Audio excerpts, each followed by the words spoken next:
ஏனுங்க நேற்று சாயந்தரங்க ரோட்டு கடை பட்டாணி மசாலா தான் செஞ்சுனுங்க. வாங்க எப்படி செய்கிறதுன்னு பார்க்கலாம். 2 பச்சை மிளகாய்ங்க, பூண்டு ஒரு 5 6, பெரிய வெங்காயம் 2, தக்காளி 2ங்க மிக்சியில் போட்டு அரைச்சி எடுத்துகிட்டு வந்துடணுங்க.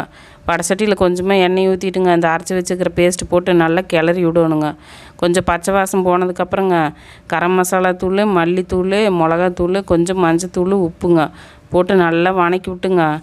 பச்சை வாசம் போய் எண்ணெய் தெளிஞ்சு வந்துடணுங்க. அது ஊற வச்சுக்கிற பட்டாணி இல்லைங்க, கொஞ்சமாக உப்பு போட்டு 2 விசில் விட்டு வேக வச்சு எடுத்து வச்சுக்கிறேனுங்களா. இந்த பட்டாணி இது கூட சேர்த்துக்கலாங்க. ஒரு கையளவுக்கு பட்டாணி எடுத்துங்க, அது தனியாக மத்தில் போட்டு நசுக்கி வச்சுருக்கணுங்க. வெந்துட்டுருக்கிற தக்காளி வெங்காய பேஸ்ட் கூட இதுக்கு போட்டுங்க நல்லா ஒரு கலக்கி விட்டுட்டு தண்ணி பத்தலின்னு இந்த பட்டாணி வேக வச்சு தண்ணியவே ஊற்றிடலாங்க. ஒரு 10 நிமிஷம் நல்லா கொதி வந்ததுக்கப்புறங்க அடுப்பு ஆஃப் பண்ணிவிட்டுங்க. ஒரு தட்டத்தில் ஒரு கரண்டி எடுத்து ஊற்றிங்க. பல்லேரி வெங்காயம், கேரட்டு, கொத்தமல்லி தழை, கார்ன் சிப்ஸ் இருந்து இப்படி போட்டு சாப்பிட்டு பாருங்கள். சூப்பரான ஈவினிங் ஸ்நாக்ஸ்.